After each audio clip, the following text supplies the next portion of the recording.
colleague, Sonia Moyne. Let her say hi or introduce herself if she wants to. Hi, everybody. Thank you all for joining. Honestly, taking your time and especially your lunch break. We really appreciate the time with us. I just wanted to thank you. And we have a couple other folks I would like to introduce. We have Adam. He is on our Goldman Sachs team. He's the vice president of the 10KSB program at the Goldman Sachs Foundation. Hi, everyone. Thank you so much for having me today. And thank you, Marcel, for putting this together. Really appreciate it. And thank you, Jackson and Sonia. Then we also have John Colley on as well. John is a 10,000 Small Businesses alum. I believe he's based out of Helena, Montana. He founded his electrical contracting business, Third Element Inc. in 2012. He completed the national program in 2015. John, would you mind just saying a couple words and maybe provide some firsthand insight onto how the 10,000 Small Business Program has benefited you and your business? Yeah, no problem. So in 2012, I just started my business, and I was I understood from a technical standpoint what I was supposed to do. I'm an electrical contractor. I was an electrician by trade. And after I got into it a year or two, I realized that I didn't have the business skills to take it to the next level or to grow above and beyond just being a guy in a truck. And I got very fortunate that my neighbor had gone through the Goldman Sachs program, the prior cohort. And she walked across the street and told me that she signed me up for something and to just do it and don't ask questions. And I did. And after I got into it, I realized what she had signed me up for. And I was extremely lucky to have gotten that opportunity. And I went from being a small contractor working out of my garage to now having 75 employees and working all over the state of Montana. And it really is due to this program. It helped me a lot, and it gave me the tools to figure out who to talk to and how to grow and have fun doing it. It hasn't been that stressful. So yeah, I'm like I said, very fortunate. If anybody has any questions about my experience or any of that, I'm more than happy to be here for you. John, I'm going to chime in and ask, kind of maybe a bit about, and also because I don't know, so I'm curious myself, like when you joined the program, kind of where were you, if you remember back then? It's been a minute, kind of, where you were in your business and tell us all the awesome things that your business is doing now and you yourself. So back then, what I was doing is I was just out going out trying to get electrical projects by just knocking on business doors and it was good. And I had two electricians working for me. I was working out of my garage, like you said. And, but I didn't want to be in that role. I wanted to learn how to manage a company, understand the finances, understand marketing, all the pieces of business that you don't learn in the technical part of your trade, right? It doesn't matter what you're in.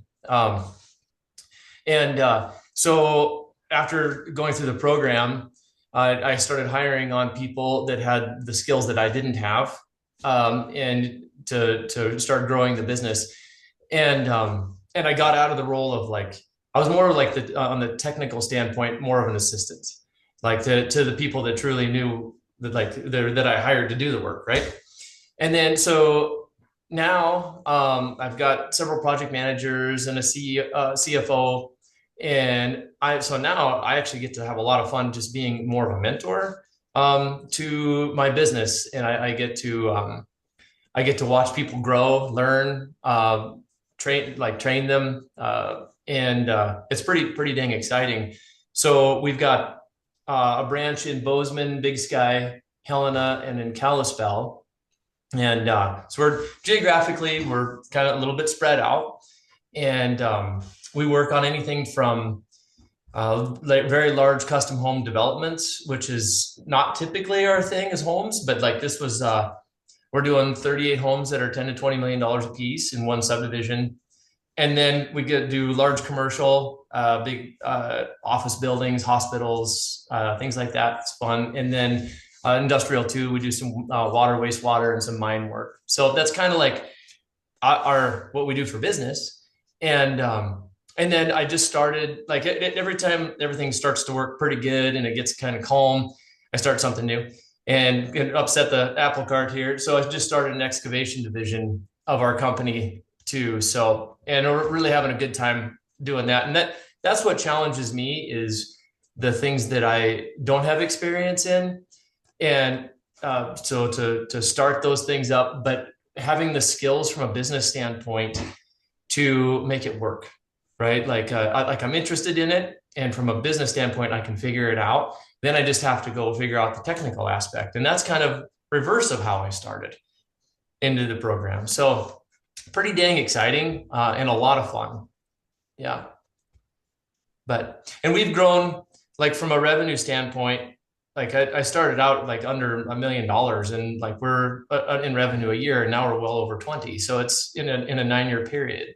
So it's pretty amazing what can happen with the right tools, I guess is what I would say. And the program definitely, I'm not getting paid to say this stuff. Like I'll tell you that right now. Like, I'm telling you, it worked. It put me into contact with really good people, and it made me find the value in other groups. So I'm part of another group now called, I think they just changed their name, but it's Family Business Institute. And now I'm with 7 other electrical contractors from around the nation, and we travel and get together every 6 months, and we're learning how to grow our businesses by feeding off of each other. And I'm the small guy. But I found value in that because of the program and understanding that that's how you get where you want to be, is surrounding yourself with people that challenge you. And this does that. This program does that. And what my favorite part of the program, I'd have to say across the board, was the fact that it didn't matter what trade you were in.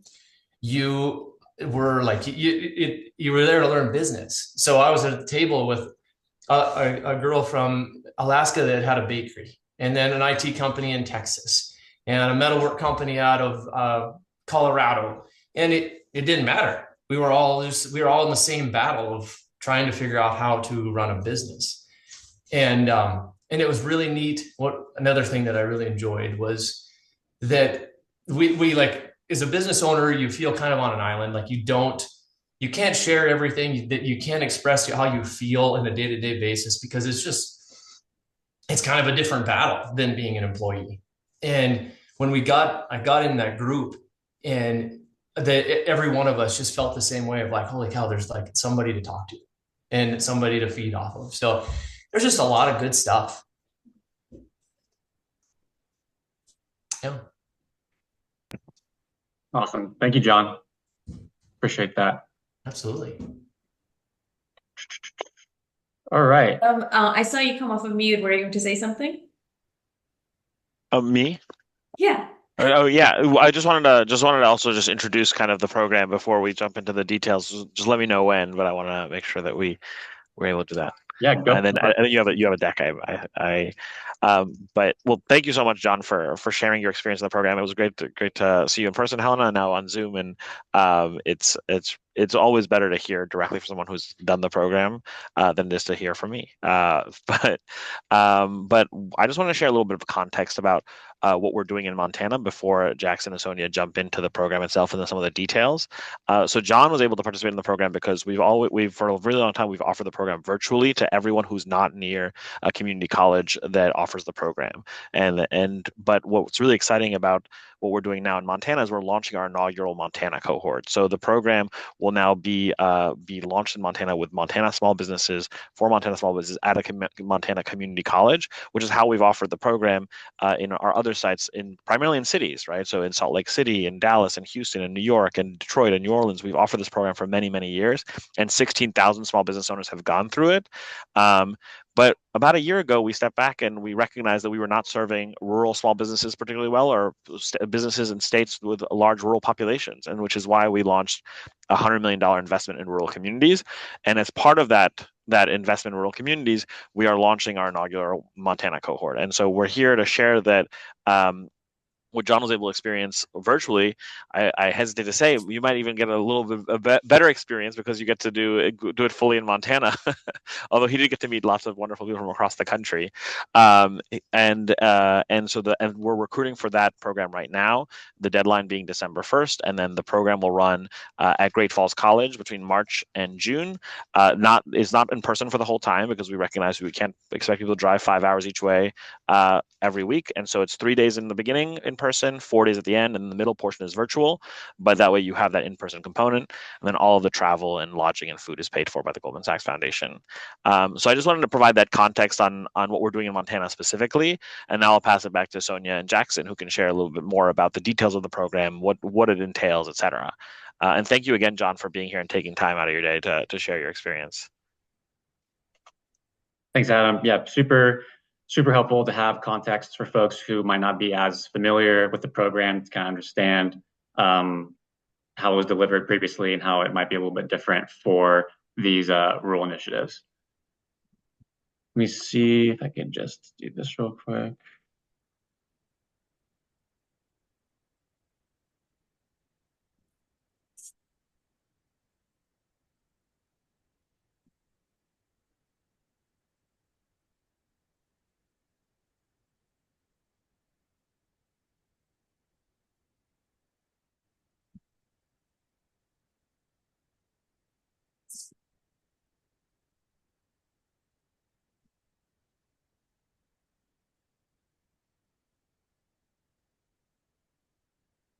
I'm going to try and do this presentation. There's some sort of weird little glitch where there might be some black boxes around the presentation. If there are, I apologize. Just give me 1 second.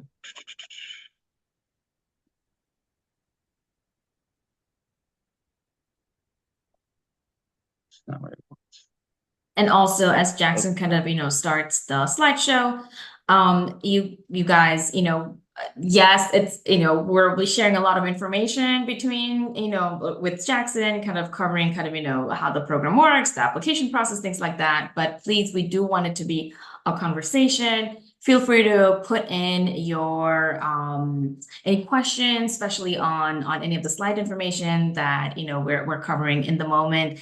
And John, it seems like you'll be staying on for the whole presentation, so thank you so much. So especially if anybody has any questions specifically for John, especially when we cover kind of the curriculum, the topics, all those great stuff, the key takeaways from the program. We're truly here to answer any questions you have. We want you to leave this conversation with, yes, let's do it, let's apply, or let's get the word out.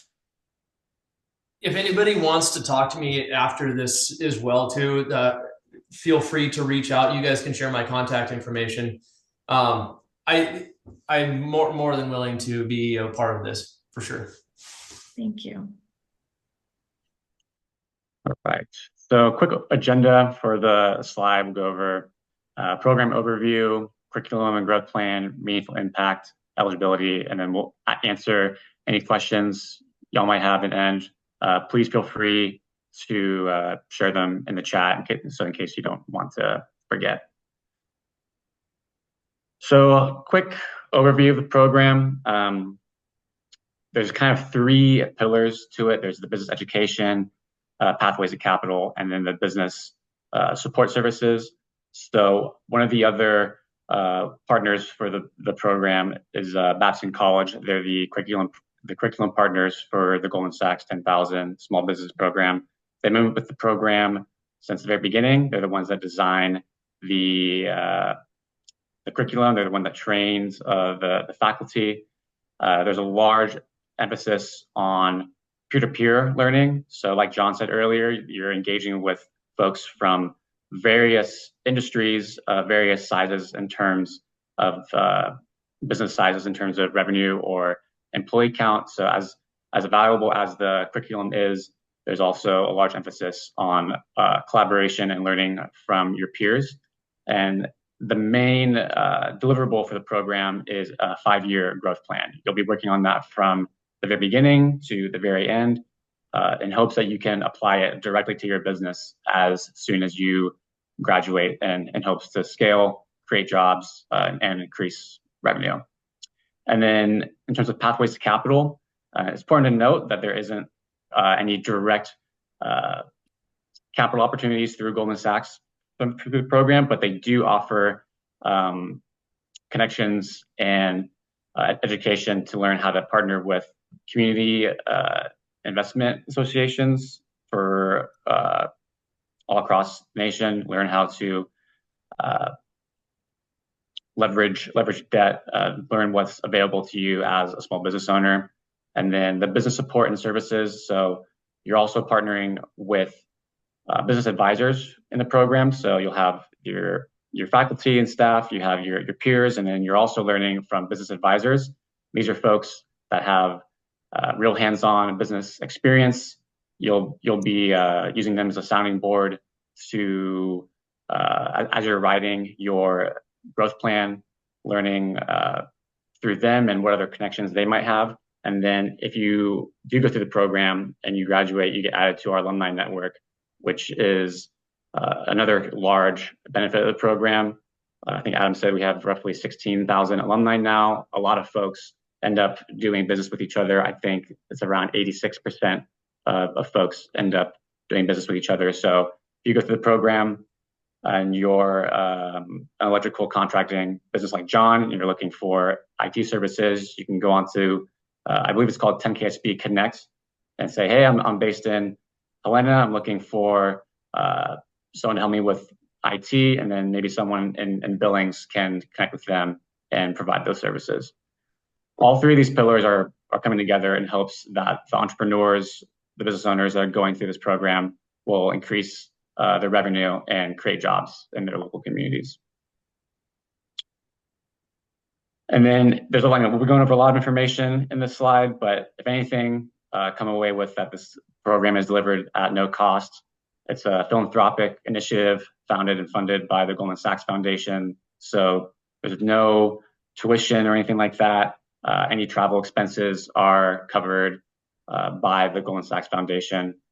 Again, talking about the peer-to-peer learning and collaboration, very important that we want folks who are eager to learn from each other. I think a lot of businesses can benefit just from that collaboration and the diversity of thought. The program is industry agnostic, so whether you're a contracting business or a bakery or a consulting business, the coursework is relevant to you. Cohort sizes are around 30 to 40, so again, smaller classroom sizes in hopes that you'll collaborate and engage with one another. And then again, the main deliverable of the program is a 5-year strategic growth plan that you'll come away with. In terms of the hours spent in the program, folks say it's around 100 plus hours delivered over 12 weeks. Folks can expect to, or participants usually say it's around between 10 to 15 hours per week, depending on coursework and meetings with your business advisor and time spent on the weekends writing your growth plan. Here's a quick run through of the education curriculum. So typically the program was delivered in person for those local metro areas. And then we also had the national cohort, which was delivered 100% virtually. This statewide rural initiative takes more of a blended approach. So these two dark blue triangles, or what you want to call them, on either end, orientation and action for growth or graduation, those are in person. Everything in between will be delivered virtually. Again, the in-person sessions will notify you where it's being held. We'll go over the dates. All lodging and travel expenses are again covered by Goldman Sachs, and then all the other modules in between are delivered virtually. So as long as you have a quiet room, stable internet, a computer that can do Zoom, and a willingness to engage and participate, you can participate from the comfort of your home, your workspace, wherever.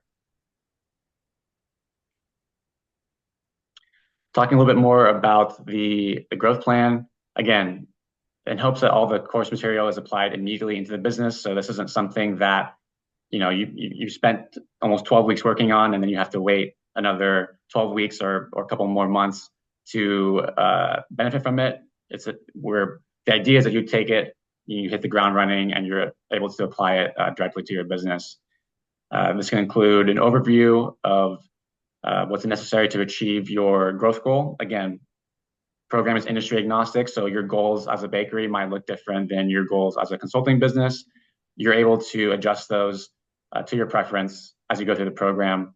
Actionable plan, you're writing your business plan. I know a lot of business owners who, one of our roles at ICIC is interviewing all these business owners, and a lot of folks I hear just talk about how they started writing a business plan and then they kind of fizzle out, or they lose steam. This is really the program that will get you across the finish line to writing that growth plan, and then maybe even talking about exit strategies for your business. So are you hoping to pass it on to kin or a partner? Are you hoping to franchise it? What does that look like for you? And then this bit back down the bottom, the program is designed to facilitate the growth of the business and the business owner as a leader. Talk about that a little bit more, the requirements, but we really like to have folks who are either full-time owners or have some form of ownership in the business, because we want them to be able to make those high-level executive decisions when they're writing the business plan. And then in terms of meaningful impact, so one great thing that I believe Babson is in charge of these surveys, but Goldman also has a lot of work behind them. Learning if this program is beneficial to business owners like John and others. Maybe they send out surveys every 6, 18 to 30 months and measure, how is your business doing after this program. 47% of alumni see job growth after graduation. 66% see increase in revenue after 6 months after graduation. There's a 98% graduation rate. So we do quite a bit of vetting as we have people apply. There's a part 1. If you meet the minimum program requirements, which we'll go over later, you're invited to part 2, where you provide some additional business documents and you're invited to interview. And then we have an interview. It's really just to see what you're hoping to get out of the program, how you're hoping to benefit from it, how you're hoping to learn from your peers. We may ask them, the business owners, some questions on their financials, but it's really just getting some perspective on what they're hoping to gain from the program and not just grilling them over their financial documents. And then, of course, I think I said this earlier, but I believe 86% of alumni end up doing business with each other, which is a really strong metric. John said that he had his neighbor reach out to him. We have spent a lot of time on referral analysis and finding partners to help spread this initiative and this program. But I really think alumni are one of our strongest resources.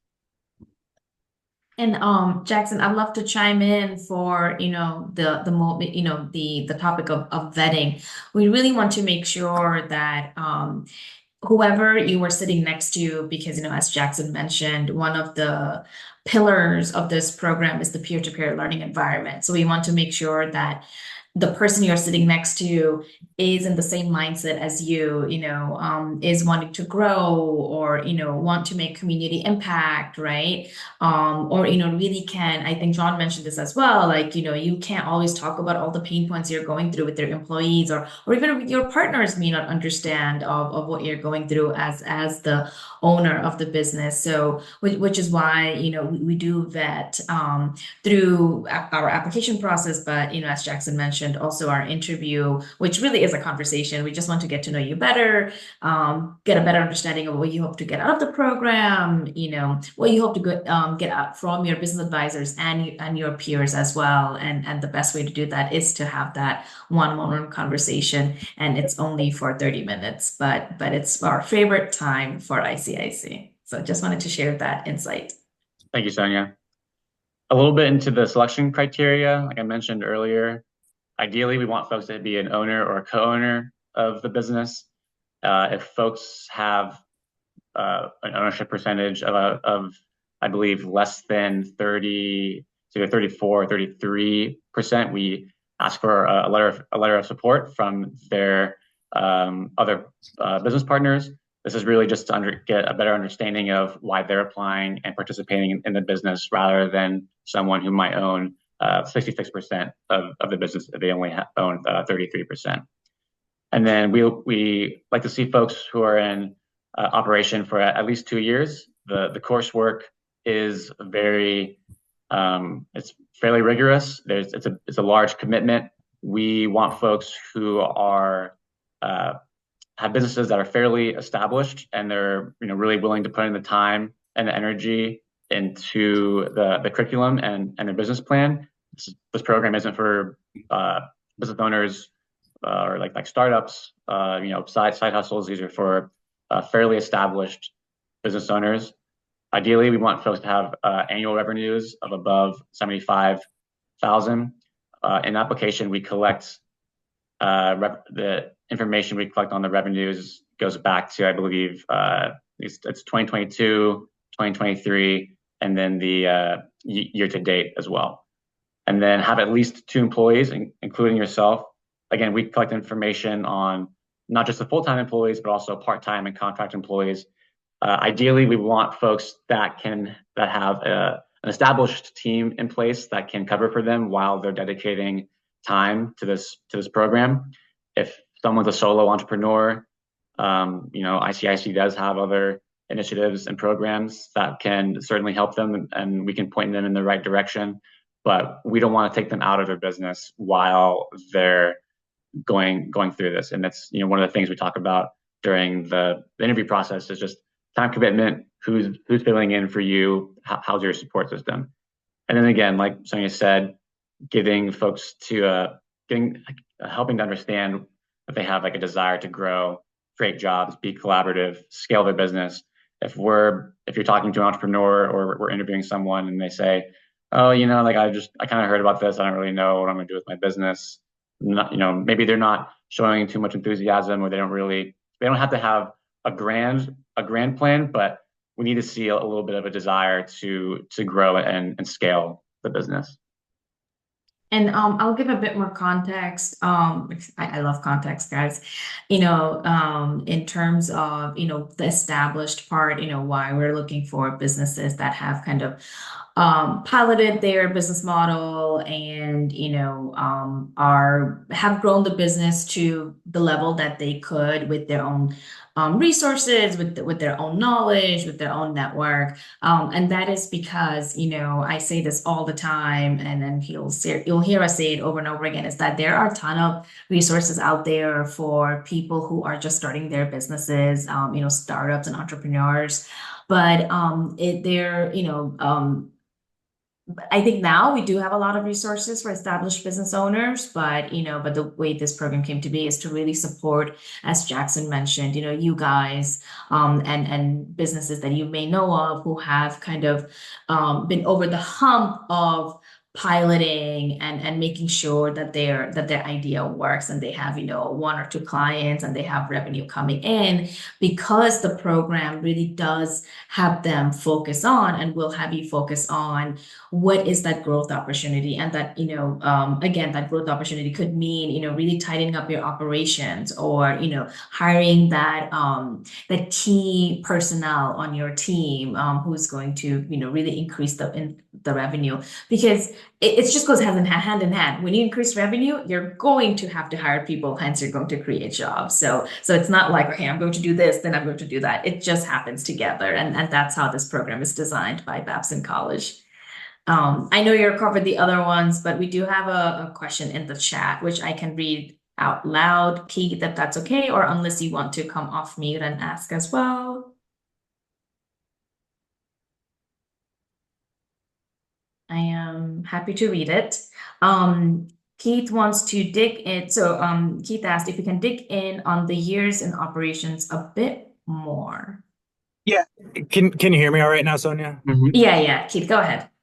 Okay, apologies. So I'm the director of Rock 31 here at Big Sky Economic Development, and we have a number of entrepreneur members here that meet most of these criterias, but for that 2 years in operation. You gave a little more context to that, which I sure appreciate, but I'm wondering if we've got someone that's kind of teetering on that, they're in their second year of operation, they're kind of emerging out of that startup phase, would it still be advantageous for them to apply and have that conversation and see if they're a fit, or is that a hard criteria for you? I can take that one. Thanks so much for the question, Keith. I would say a couple of things. One is that the program is going to be running from March through June of next year, and so to the extent that they're kind of close to that 2 year mark, if they're kind of at the 2 years at the point that the program starts in March, that would make sense. And then also if they're, I don't know, 23 months in operation or 22 months, or if kind of they're incorporated a certain month. We're not here to kind of like to count pennies. I think the spirit of the requirement is that the business should be kind of at a steady state of sorts. They should have started the business, established a source of revenue, established having an employee or two, and been around for a decent amount of time. So I would definitely encourage them to apply, or at the very least to reach out to our colleagues at ICIC to talk about their business, their specific situation. But definitely, I wouldn't say that it's a hard no. Great, thank you. I appreciate that. Thank you for the question. Are there any Oh, go ahead. No? All right. Let's see.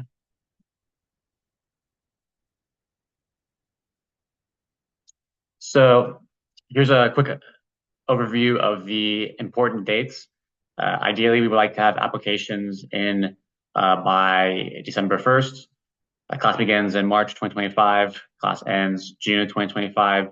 Here's a overview of the module dates and when they'll occur. Again, orientation is in person.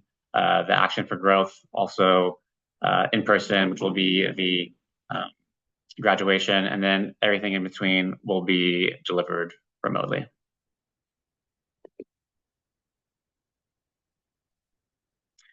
Thank you everyone for sitting in. If you have folks that are interested in applying, please visit this website here, www.gs.com, 10KSB/Montana. That'll take you to more information on the program, but also the application portal. And then if you have any questions, please direct them to the rural 10KSB at icic.org, and we'll do the best to get you sorted and answer those questions. Are there any questions on the call right now that we can answer? One thing I'll share kind of as additional context is that it's really important to us to have businesses from across industries and from across Montana and across sizes, right? I think we often get the question, what's the typical business? And the answer is there isn't one. There's a minimum requirement to be eligible for the program. But we've had businesses in the tens of millions of dollars. We've had businesses right at that $75,000 mark. And I think the other thing and I think, John, thank you for sharing this earlier. One of the really cool things about the program is I think a lot of programs bring together the same industry. So all construction businesses or all manufacturers, but not a lot of programs bring together businesses from across industries. And we think that that's really part of the benefit of the program. And so, I know you all either have businesses or work with small businesses, but also you all probably have a local baker and a local restaurant or your plumber or electrician, and those are all small businesses that are also eligible. So encourage you to spread the word to folks, kind of no matter who they are and like no matter what kind of business they have, as long as they're kind of at that point where they exist, they're at a steady state and they're ready to grow and learn kind of the fundamentals to do that.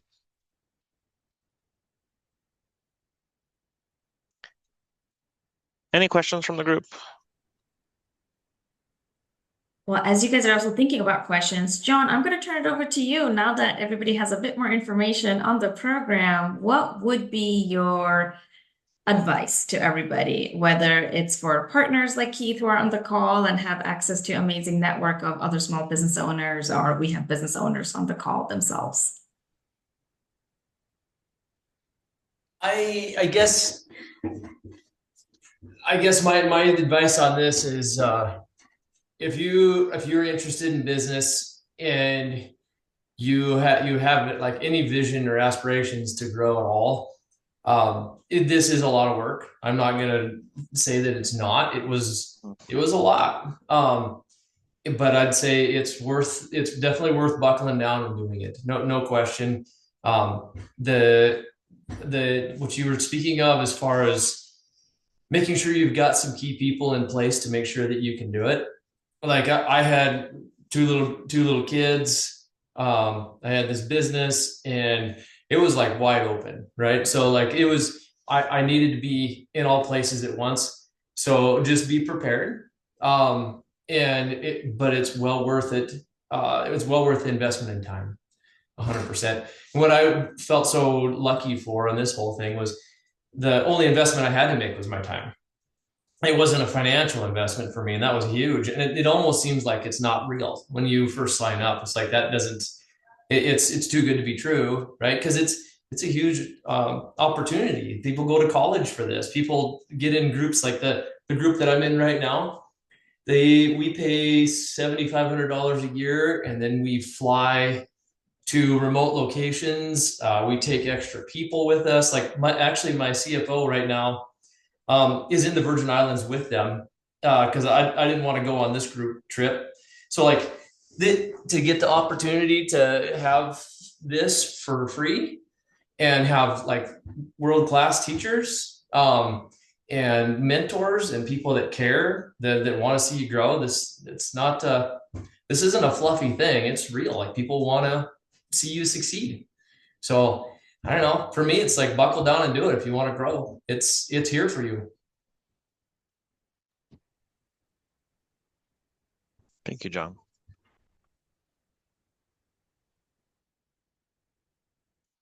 Jackson, we do have another question. Oh, it's is the face-to-face meetings located in Montana? Yeah. Okay, Adam, I see you coming off, but yes.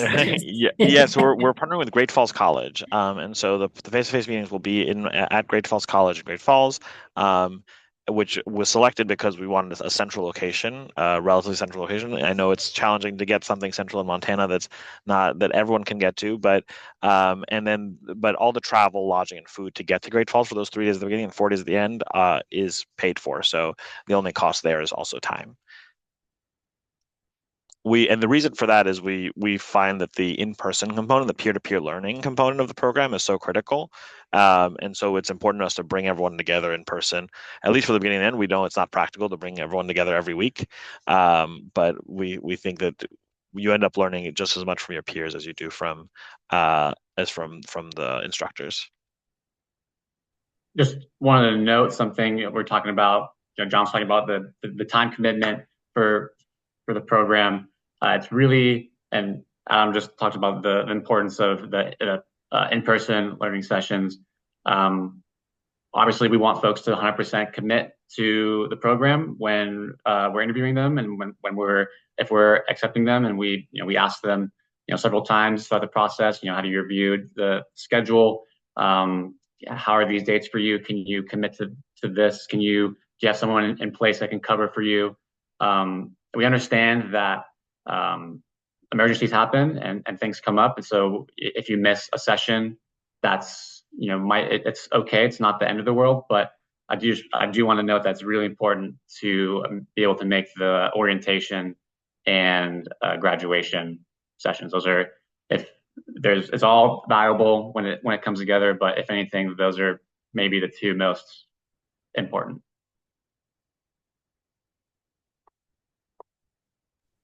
The in-person sessions were awesome. I had so much fun with those and the group of people that came together. So the the virtual part was a grind. The in-person part was fun, and I gained a lot of really good contacts. There's a group of 8 of us that continued to meet up every single month for years afterwards, and we still stay in contact. So that was a lot of good times.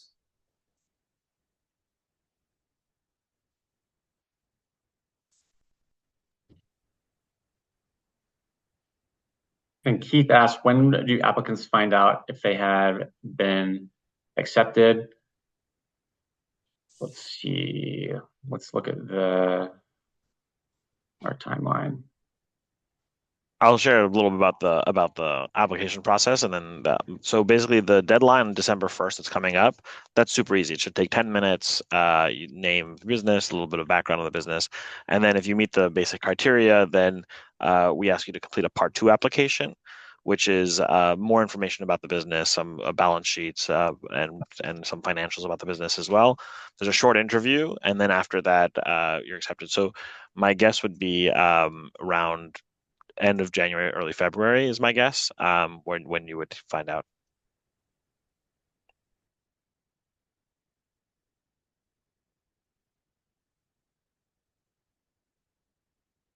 If there's no more questions, then there were. I can't see the chat, unfortunately. No, sorry. I was just confirming what you said. Towards the end of February, maybe even early March, is when you'll be notified if you have been accepted or not. If there's no more questions, I'll pass it back to Marcel. And thank you so much for having us here and allowing us to share the program with folks. And you have the email address, the general email address. My email address is myfirstname.lastname@gs.com. So feel free to reach out to me as well if you have any questions. And thank you for taking the time to hear about the program. Yes, thank you all, those that were able to join us, and then the Goldman Sachs team. And John, thank you for joining as well. I'll send a follow-up email with the one-pager, the links mentioned, and then the email contacts so that you guys can follow up and have access to those in addition to, I think, the recording, which I'll see if that fits in an email, or I'll share it with a shareable link. So thank you guys, and that's all we have.